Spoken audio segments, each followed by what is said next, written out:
Dobrý den, vážení diváci pravidelného seriálu Není LED jako LED. Dnes vám firma Top Construct představí Grow LED lampu umožňující regulaci intenzity svitu formou jednoho nebo dvou potenciometrů. Tato absolutní novinka vám dovolí míchání spekter v jednotlivých procesech růstu s různou intenzitou výkonu od 0 do 100% záření. Takže dnes již můžete doplňovat záření podle vašich potřeb a podle potřeb rostliny. Nyní si ukážeme, jak toto zařízení funguje.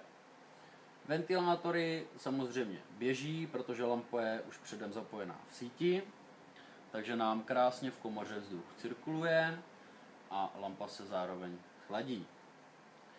Lampa obsahuje speciální zdroje, které mají pomalý náběh, takže při zapnutí diody nezačnou okamžitě svítit v plném výkonu, tudíž je nutné zdroj mírně nechat nabít, tak jak jste zde viděli. A potom můžeme už lampu libovolně stlumovat od nulového záření přes 50% až do 100%. V tomto případě vidíte lampu o výkonu 300 W, kde je použito 150 2W čipů, složené ze spekter multičervené, což je 660 nanometrů a 630 nanometrů, a celý svit doplňuje barva oranžová 610 nanometrů.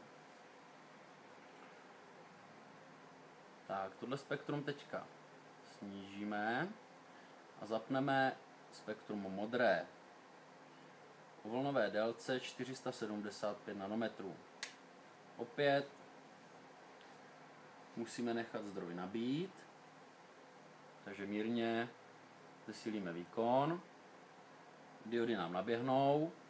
Opět můžeme snížit intenzitu svitu až do 0%.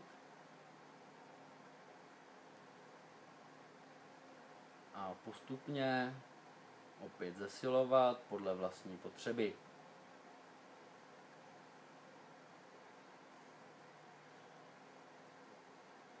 Při plném výkonu, což vidíte právě nyní, jsme naměřili v komoře 1,50 x 1,50 m z výšky 1,10 m,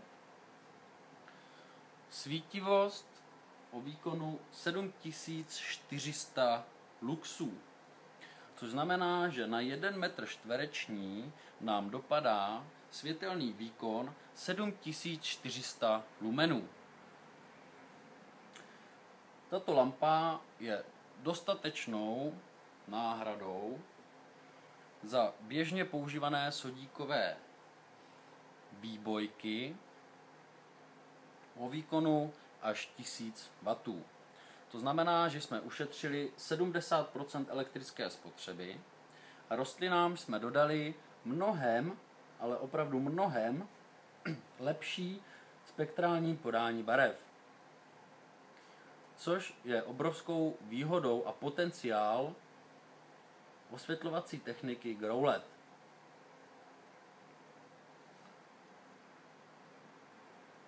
Při využití několika spekter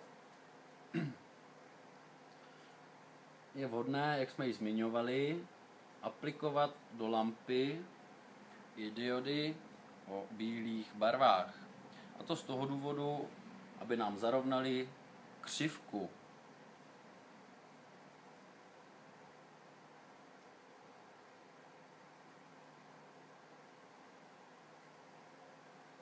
Tak co, diváci? Není to nádhera?